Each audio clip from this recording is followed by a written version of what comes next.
Hey everybody, crypto lovers, you're watching another episode of the Trans-Atlantic Crypto Podcast, and right now we're broadcasting for you, me, Eugene aka CryptoEmcee from the European side, from the Belarus, where revolution is still going on for the third week. That's another story, and Mike Hospital, welcome. Mr. Bryer, aka Pittsburgh HODLr, he's broadcasting from Pittsburgh, Pennsylvania, from the US, from the other side of the Atlantic Ocean. Hello, my friend. Let's start with the news. How the things are going on in your country, on your side, and especially in your crypto area. Well, 2020 never seems to disappoint. You and I haven't really got to talk much in the last 6 weeks or so. I think this is probably the most time that we've let go by that you and I have done a show in a while. So I wanted to catch up with you, but things here are still pretty probably as crazy as ever with social unrest and stuff. But luckily, right now I'm not inside of a major city, so that's a strong attribute to what's going on. With me at least, I don't have to deal with too much craziness in my day to day. But you still, you don't like seeing the world fall apart. But at least we have crypto. But yeah, how are you? I know we could start with whatever you want, but what you want to tell us what's going on with your situation over there to lead us off today in Belarus? Right now, the revolution continues. I would describe it as the short sentence. The third week, and by the way, today is the birthday of the Alexander Lukashenko, the dictator of Belarus, where I would say the illegitimate dictator, because he had lost the elections. It was held in August 9. Then we had a very terrible terror from the state against citizens. Even the world knows that the revolution in Belarus is going on, and the state captured up to 7,000. I'm not mistaken, 7,000 of people, imprisoned them into the detention facilities, beaten them with the local militia forces. It was a very crazy situation. It looked like a crime from the state against the people. And right now, when we're recording the episode, the protesters are marching. The tenth of thousands of protesters are marching right now at the streets of the Minsk, the capital of Belarus, protesting against the illegitimate dictator. And that today's situation is happening first time for 26 years of Lukashenko's being on power. It looks like a revolution. It's a very dangerous situation, but this situation consists of too much hope for every people of today, the modern Belarusian nation. And the nation is growing up right now. It turns from the children requiring the paternalistic government to the grown-ups who say, we don't need you, government, we don't need you state. Honestly saying, Belarusians, they are not ready to refuse the state. They are not turning on anarchistic point of thinking. Perhaps this is the next stage of their, but right now, the situation consists of the dangerous and huge positivism and hope, and we really hope that the dictator will be turned off from his chair. But the pity of the situation is that Vladimir Putin, the president of the Russian Federation, our eastern neighbor, tries to help his friend dictator, like he helps Bashar Assad in Syria, like he helps Kim Chen-in. But by the way, did you hear that the Kim Chen-in in North Korea turned into coma? Like, we don't think about it, don't say about him. So that's the situation. Let's finish talk about that. Too much news. Let's switch to the modern world, to the United States, to crypto. What's going on your side? Tell us some news, please. All right. Well, I got my eye on a lot of things right now, but just the last couple of days, I'm a big Chainlink guy, and I really believe that they're going to pave the way for the smart contract world we're about to move into, where all digital agreements can be done through smart contracts, and they're going to be the reason we get to execute them. They had their conference, I think it was SmartCon number 0, which is kind of funny. They named it number 0. I liked it though. But yeah, they released some pretty big news. I think maybe the coolest announcement, there was a lot of cool stuff they announced the last few days, but maybe the most important was they're going to have a MetaMask type of application where you can execute smart contracts through Microsoft Office, and Microsoft Office is going to let you automate these agreements with a chain link and that's going to be available to the 1.2 billion people that use Microsoft Office. So pretty big news for the chain link community and people that want to see blockchain agreements start to be used outside of just tokenization and money, so we can kind of take this into the next era of blockchain where we can cut out a lot of middlemen, and there's no way to renege on any sort of agreement.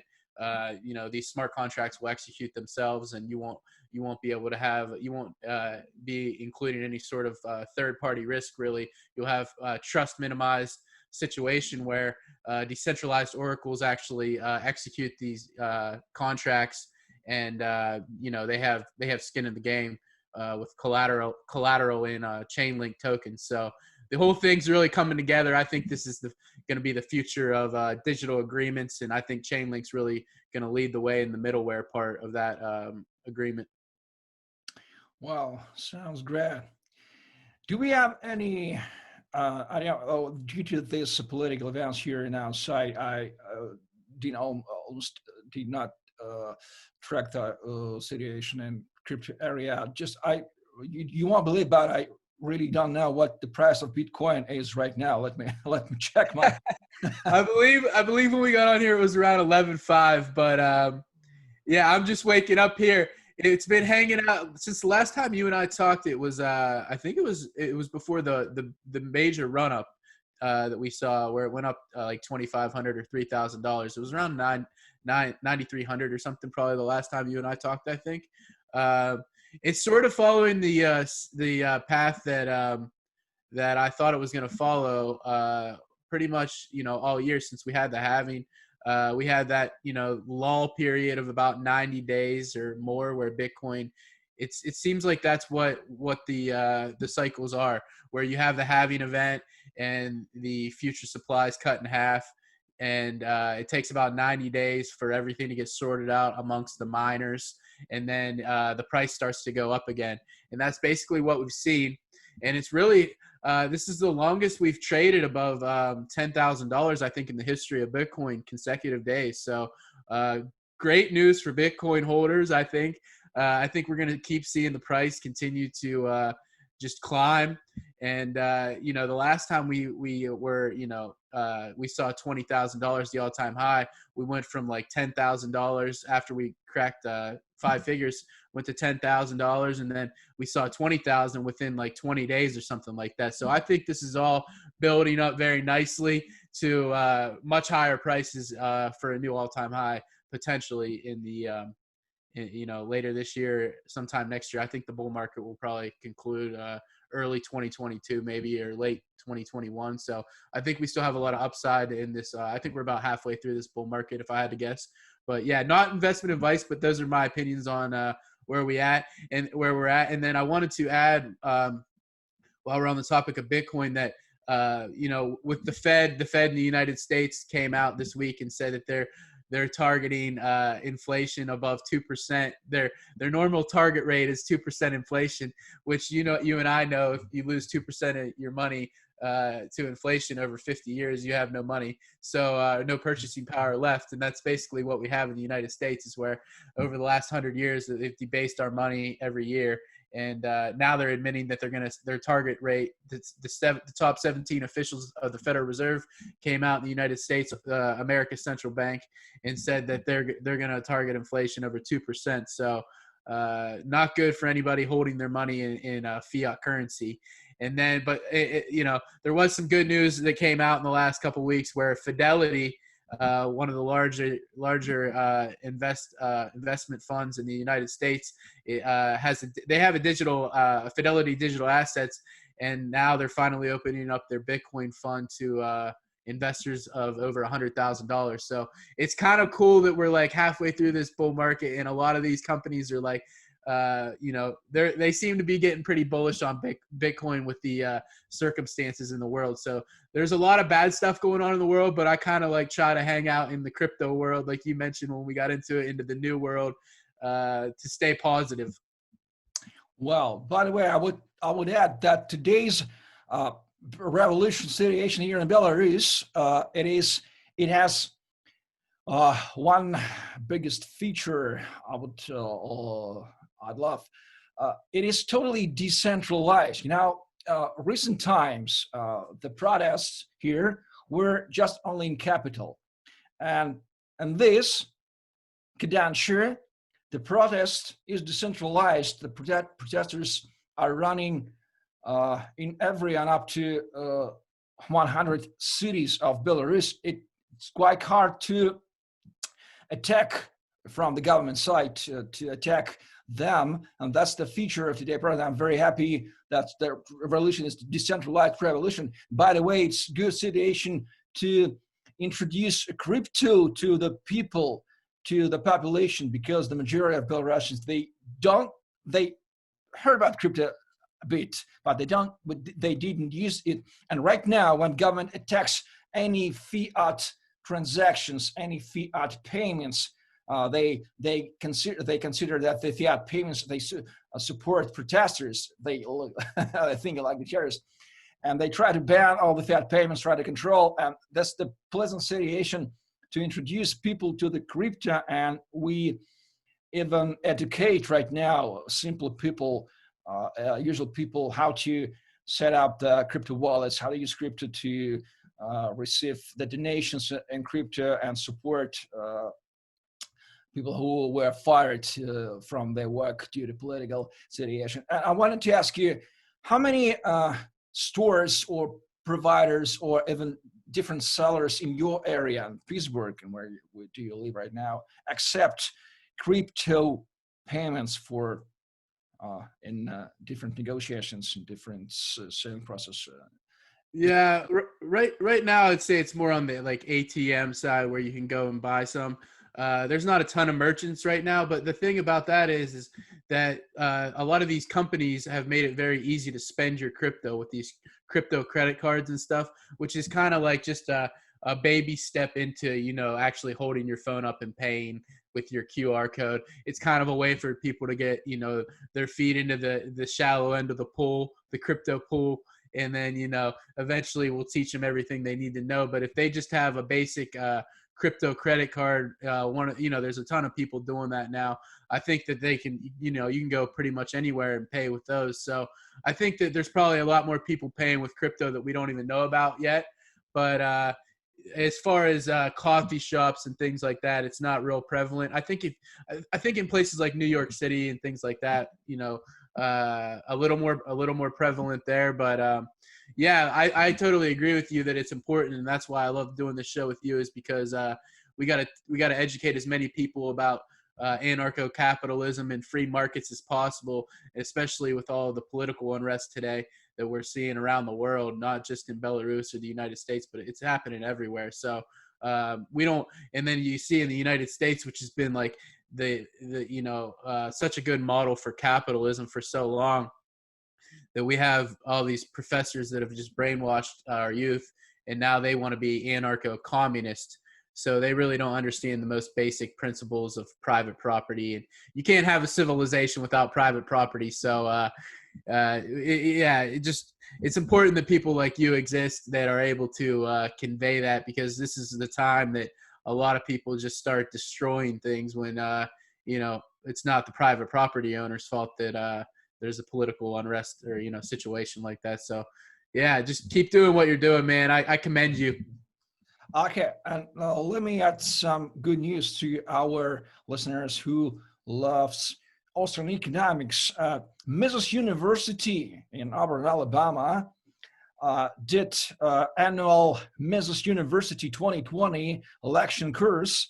It held in July 12 till July 18, and right now you can check the Mises Media channel in YouTube anywhere, find it due to Mises.org website, and find the playlist named Mises University 2020, which consists up to 40 brilliant lectures from all the brilliant minds of the today's Mises University professor stuff. It's really intellectual pleasure, intellectual brilliant, and I strongly encourage you, suggest you to listen to these lectures. They are quite popular. They are not very difficult to understand by your ears. That's the best way to introduce you to the Austrian economics, is to listen like a podcast in your AirPods during whatever you're doing, or sitting behind your laptop, and to listen to these brilliant lectures and to find the new way how Austrians think about economics. That's the real intellectual pleasure. So remember, Mises University 2020, study Austrian economics, and the crypto is almost the brilliant. The crypto is the tool of the realization of the ideas of the free economics of the Austrian economics, and so on and so forth. We will not stop to talk about that in every episode of our podcast, because the main goal of our podcast is to educate you about the crypto, to make the comments of your ends, and to encourage you to study Austrian economics. Should we need to add something till the end of our today's episode? What we will wish to our listeners and viewers living in a strange 2020 COVID year, wherever they live? Yeah, I would say everyone just spend time with your family and friends. Don't go mad watching television. I don't even watch television. Try to stay away from it. It's the worst thing you can do to your brain.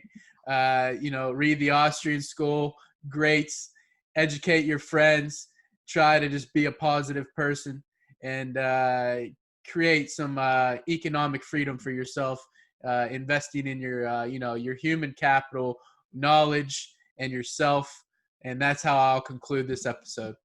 That sounds great. I love your words. So, ladies and gentlemen, you are watching the episode of the Trans-Atlantic Crypto Podcast, and we are your hosts, R.L. Bryer, aka Pittsburgh HODLr, from the US side, from Pittsburgh, Pennsylvania, and me, Eugene, aka CryptoEmcee, from the European side.